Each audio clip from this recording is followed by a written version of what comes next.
नमस्कार दोस्तों, मेरा नाम है रंजित कुमार और हम लेकर आए हैं इंडियन डिफेंस की 5 सबसे बड़ी और लेटेस्ट अपडेट। तो अभी तक वीडियो को लाइक नहीं किया तो लाइक कर दें और चैनल को सब्सक्राइब कर लें। तो बिना टाइम वेस्ट किए चलिए शुरू करते हैं आज की पहली अपडेट्स के साथ।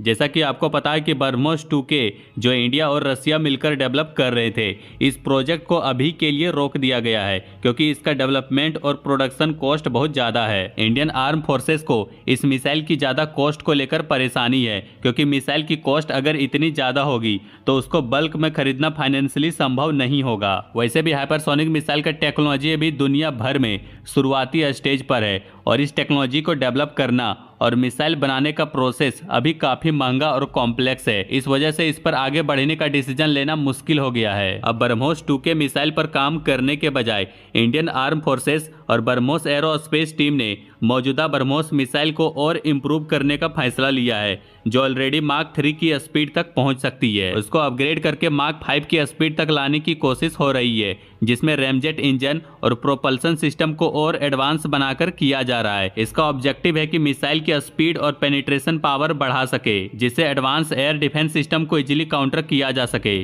अगर ये अपग्रेड सक्सेसफुल होता है तो ब्रह्मोस की पेनिट्रेशन कैपेबिलिटी और बढ़ जाएगी, जो एडवांस एयर डिफेंस सिस्टम को भी इफेक्टिवली काउंटर कर सकेगा। इस तरह ब्रह्मोस को मॉडर्न वॉरफेयर के लिए रिलेवेंट बनाया रखा जा सकेगा और हाइपरसोनिक टेक्नोलॉजी के डेवलपमेंट के हाई कॉस्ट को अवॉइड किया जा सकेगा। ये एक प्रैक्टिकल अप्रोच है जो कॉस्ट और कैपेबिलिटी का बैलेंस बनाता है।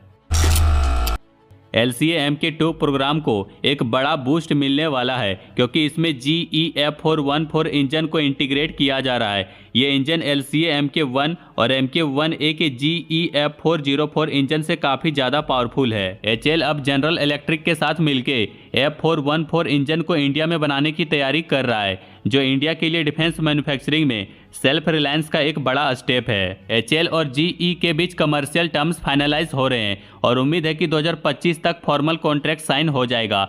F414 इंजन की वजह से LCA Mk2 को ज़्यादा पावर मिलेगी, जिससे वो ज़्यादा पेलोड ले जा सकता है, एडवांस वेपन कैरी कर सकता है और अपना ऑपरेशनल रेंज बढ़ा सकता है। इंजन की ज़्यादा थ्रस्ट पावर से जेट की स्पीड और मनूवरिंग कैपेबिलिटी भी बेटर हो जाएगी, जिससे वो फास्ट और इफेक्टिव तरीके से अपने टारगेट को इंगेज कर सकेगा। यह अपग्रेड इंडिया की एयर डिफेंस को और ज़्यादा मजबूत करेगा। सबसे खास बात यह है कि इंडिया को 80% ट्रांसफर ऑफ टेक्नोलॉजी मिलेगा, जो एक बड़ा अचीवमेंट है। इसका मतलब है कि HAL को F414 इंजन के डिजाइन कंपोनेंट्स और मैन्युफैक्चरिंग प्रोसेस का डिटेल एक्सेस मिलेगा, जो नॉर्मली फॉरेन कंपनीज के पास होता है। ये TOT इंडिया को एडवांस जेट इंजन मैन्युफैक्चरिंग में एक आगे का स्टेप देगा। HAL का गोल है कि 2028 तक पहला लोकली मैन्युफैक्चर्ड F414 इंजन का ग्राउंड ट्रायल शुरू हो जाए, जिससे प्रोडक्शन प्रोसेस को इंटीग्रेट करके क्वालिटी कंट्रोल इंश्योर किया जा सके।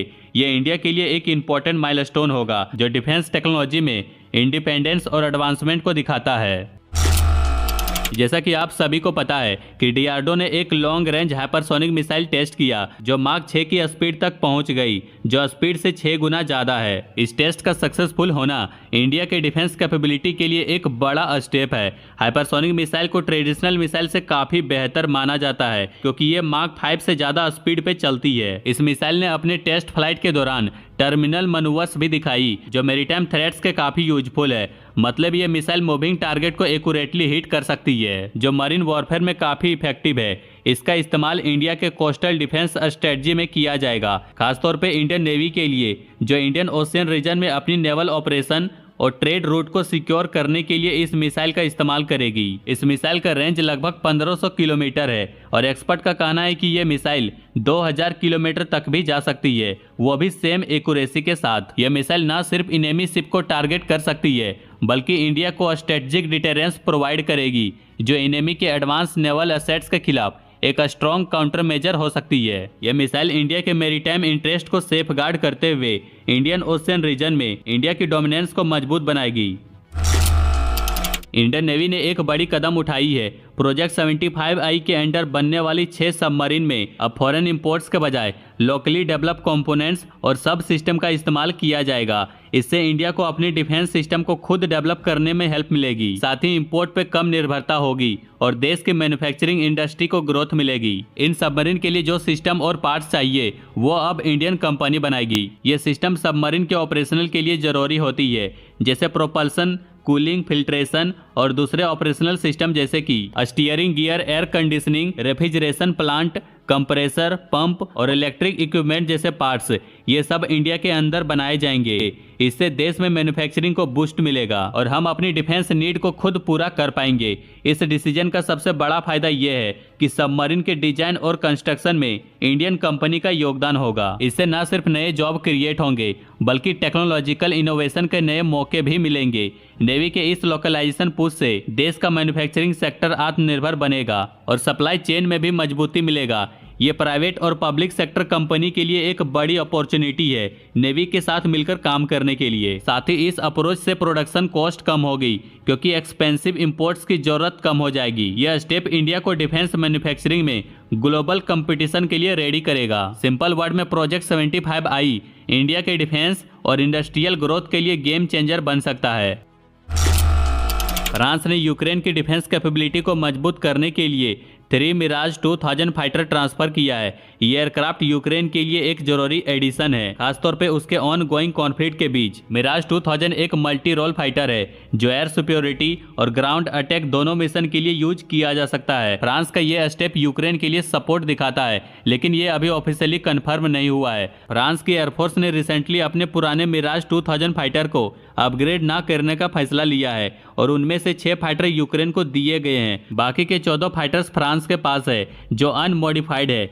ये सरप्लस फाइटर अब दूसरे देशों के लिए एक अपॉर्चुनिटी हो सकती है जो अपनी एयरफोर्स को स्ट्रॉन्ग करना चाहते हैं, जैसे कि इंडिया जो पहले से ही मिराज 2000 फ्लीट का ऑपरेटर है, इस सरप्लस फाइटर को अक्वायर करने का ऑप्शन देख सकता है। साथ ही इंडिया के डिस्कशन कतर के साथ 12 मिराज 2000 फाइटर खरीदने के लिए चल रही है। फ्रांस का ये सरप्लस फाइटर इंडिया के लिए एक अच्छा ऑप्शन हो सकता है क्योंकि इंडियन एयरफोर्स को ये प्लेटफॉर्म अच्छे से पता है और इसके इंटीग्रेशन में कोई दिक्कत नहीं होगी। फ्रांस का यूक्रेन को फाइटर्स देना और उसके बाद सरप्लस फाइटर को बेचने का पॉसिबिलिटी एक ऐसा ट्रेंड सेट कर सकता है जिसमें दूसरे देश भी अपने सरप्लस फाइटर बेच सके। इंडिया के लिए ये एक अपॉर्चुनिटी है अपनी एयर पावर को इनहेंस करने और अपनी फ्लीट को मॉडर्नाइज करने का, लेकिन ये डिपेंड करेगा कि फ्रेंच गवर्नमेंट इंडिया को ये फाइटर बेचने के लिए रेडी है या नहीं और इंडिया को ये एयरक्राफ्ट अपने ऑपरेशनल नीड के लिए कितना वैल्यूएबल लगता है। इन सब से ये दिखाई देता है कि मिराज 2000 फाइटर के ट्रांसफर से फ्रांस न सिर्फ यूक्रेन की हेल्प कर रहा है बल्कि अपने अलाइज को भी एक अपॉर्चुनिटी दे रहा है